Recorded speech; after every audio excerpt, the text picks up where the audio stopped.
Hi everyone, thank you for being here.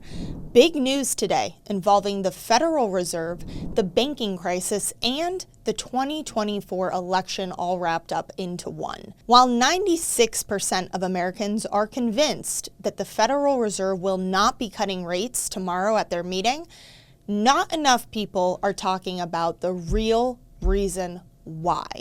Now, I saw an article that says inflation data this week could help determine Fed's timetable for rate cuts, saying that the Federal Reserve is waiting on this week's CPI numbers, which will be released a couple hours ahead of their meeting tomorrow. Now, to be honest, I just don't buy it. And there's a couple reasons why, involving U.S. debt and the election, which we will definitely get to.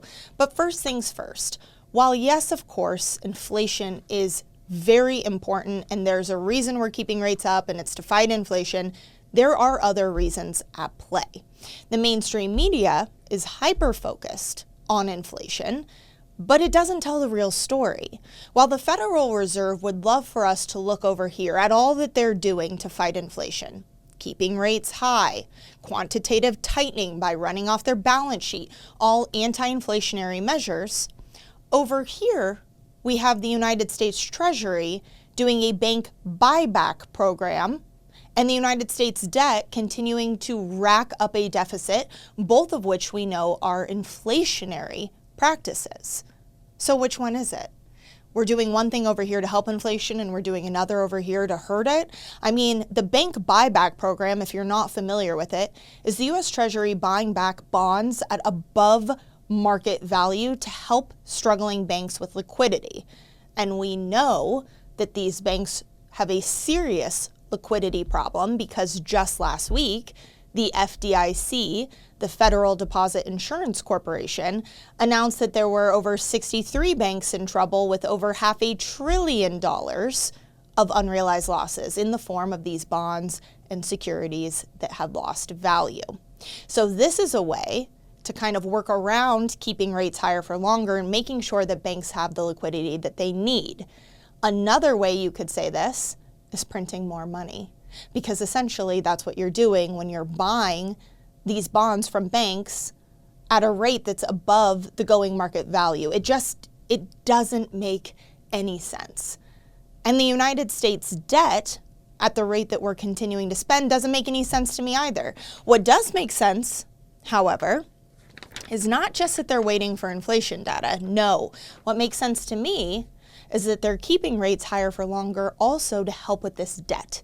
Now, I've talked about this before, but I think it's really, really important that everyone understands that while it might seem counterintuitive to keep rates higher for longer when we have a lot of debt, because you think if rates are lower, it's cheaper to finance the debt, which yes, that is true. But the piece that a lot of people are missing is that 1/3 of all U.S. debt is maturing this year, at which point the government can either pay it off, which we know that's not going to happen, or they can roll over the debt. Now, if they roll over the debt, it essentially means that they need to find new buyers for the debt. This comes at a time when we don't have a lot of options. People have said, oh, there will always be demand, but foreign central banks are actually not buying up as much U.S. debt as they used to. Demand is lower, which means that we have to find buyers for this debt. And how do we do that? Well, we make the debt look more favorable. And how do we do that?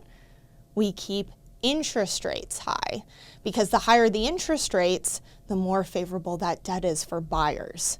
So for me, the way I'm looking at this is we need to make sure, if I'm the United States government, that that debt is bought. And one way to do that is keeping interest rates high. I think that's a big thing that's at play here that they're not talking enough about in the media because they don't want anyone to worry about the debt. Remember, the debt's not a big deal. Please give me a break. Of course, the debt's a big deal. You and I know that, but they don't want everyone else to know that or to worry about it. Now, the other thing that's at play here that I mentioned earlier is, of course, it is an election year. And this gives the Fed a lot to think about. Now, I saw yesterday 3 Dem senators urge rate cut at upcoming Fed meeting. Now, they claim that this is because it's hurting the American people, which no one wants high rates, of course, just from a personal level. But it's clear that if rates were to come down, it would obviously be a win for President-elect Biden for a re-election bid, because we know that he has very low approval ratings right now, primarily around the economy.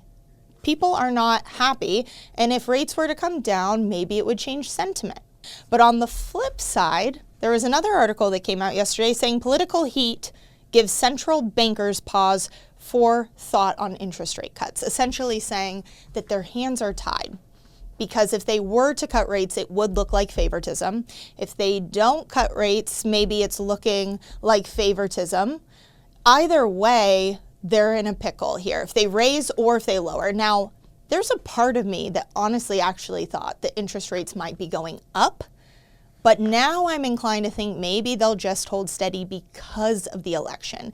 If they were to actually make rates go up, then it might look like the Federal Reserve is being more favorable towards President Trump, because no one would be happy with President Biden.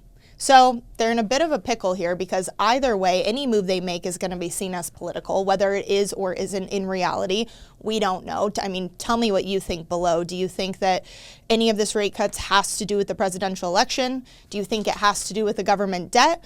Or do you think it's just inflation? I would love to hear your thoughts, because I don't think enough people are really talking about what's going on. I think everyone's very content to just sit there and say they're waiting to see what happens with inflation. And if you ask me, they already know what's going on with inflation.